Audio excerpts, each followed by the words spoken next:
అపవాది ఏం చేస్తున్నాడు? డిసెంబర్ తాగి తిని ఎగిరి దుంకి కేక్లు కట్ చేసి కొత్త బట్టలు కొనుక్కొని క్యారల్స్ కి తిరిగి సెమీ క్రిస్మస్ల మీద సెమీ క్రిస్మస్లు, women Christmas, children Christmas, pastor Christmas, semi Christmas అని, ఈ క్రిస్మస్, ఇదంతా ఏమైతుంది? ప్రేయర్ లైఫ్ కంప్లీట్ గా ఈ మంత్ లో బ్యాక్ అయిపోతుంది. ప్రేయర్ లైఫ్ తగ్గిపోతుంది. ఉత్సాహాల్లో పడి సంతోషంలో పడి మనం అంతా మర్చిపోతాము.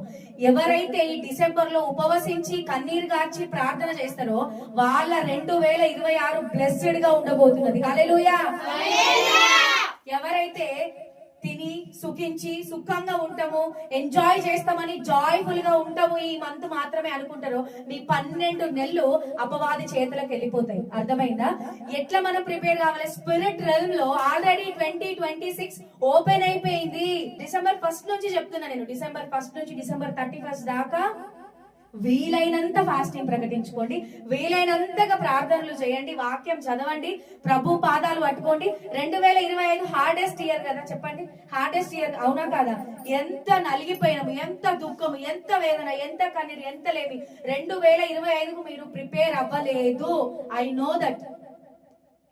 2026 కూడా అదే రిపీట్ అవ్వాలా? మీకు అదే వేదన కావాలా? అదే లేమి కావాలా? అవే నిందలు, అవే గొడవలు, అదే అసమాధానము, శాంతి లేకుండా అట్లనే ఉంటారా 2026 కూడా?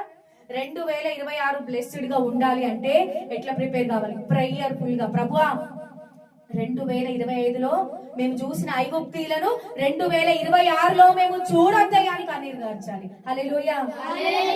ఎంత మొరపెడతారో. మనుషుల దగ్గర వెళ్ళి చేయి చాపడం కాదు, మనుషుల దగ్గరికి వెళ్ళి మీరు అడిగే వాళ్ళుగా ఉండొద్దు. 2026లో ఇచ్చేవారుగా ఉండాలి. ఎట్లుండాలి? 2026లో మీరు ఇచ్చేవారు ఉండాలి. న్యూ ఇయర్ మెసేజ్ కాదు ఇది. మీరు సిద్ధపడాలి. ఉంటున్నారా ప్రేయర్స్? లెంటి డేస్ లో మీరు ఉపవాసం ఉన్నా ఉండకపోయినా నడుస్తుంది.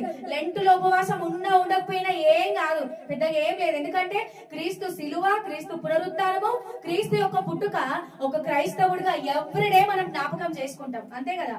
Not only and December. అంతేనా? డిసెంబర్ లో మాత్రమే కాదు కానీ ప్రతి రోజు మనకు క్రిస్మసే, ప్రతి సండే మనకు ఫెస్టివలే.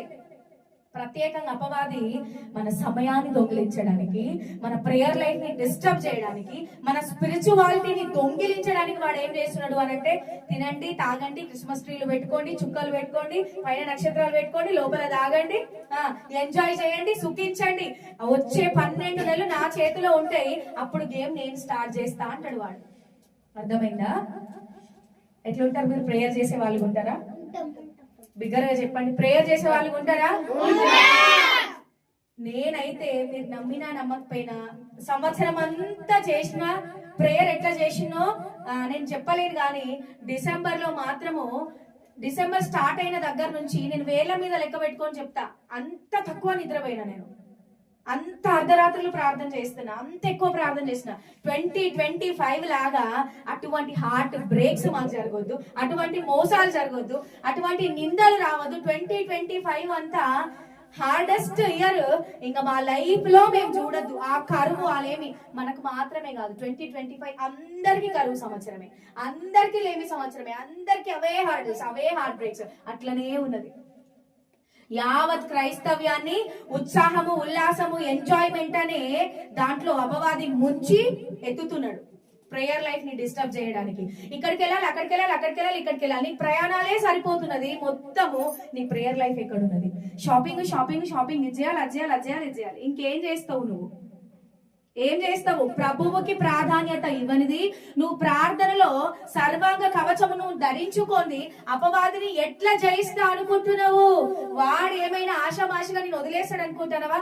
నీ పట్ల గొప్ప ప్రణాళిక దేవునికి ఉన్నది కాబట్టి నువ్వే వానికి అవసరము. వాడు నీ లైఫ్ నే డిస్టర్బ్ చేస్తాడు. అర్థమైందా? నార్మల్ వాళ్ళ జోలికి, నామినల్ క్రైస్తవుల జోలికి అపవాది వెళ్ళడు. ఆత్మలో మండాలి, దేవుని కొరకు బ్రతకాలి, పాపానికి వ్యతిరేకంగా పోరాటం చేయాలి, పరిశుద్ధంగా జీవించాలి అని ఎవరైతే అనుకుంటారో వాళ్ళని వాడు వదిలిపెట్టాడు, నలుపుతానే ఉంటాడు. దేవుడు కూడా అవకాశం ఇస్తాడు. పో, యోబుని ఎట్లా అన్నాడు? యోబు నీకు చిక్కడు అని ఎట్లా యోబు విషయంలో అన్నాడు, మన విషయంలో కూడా దేవుడు అనుమతించవచ్చు. అఫ్ కోర్స్ మనం యోబంతటి భక్తులం కాకపోయినప్పటికీ కూడా దేవుడు అనుమతిస్తాడు. అనుమతిస్తే ఏమైతుంది? మనం ఏం చేస్తున్నాము? Jingle bell jingle bell jingle all the way, అనుకుంటుంటే వాడొచ్చేది ఇస్తాడు, ఎగురు ఎగురు ఎగురు, పాడు పాడు పాడు. ప్రేయర్ అయితే చేసుకోకు, వాక్యం అయితే చదవకు. వానికి కావాల్సింది కూడా అదే. ఉపవాసం ప్రకటించుకోవాలి, రోదన ధ్వని చేసేవారు ఉండాలి సంఘము. ఎవరి కొరకు చేయాలి?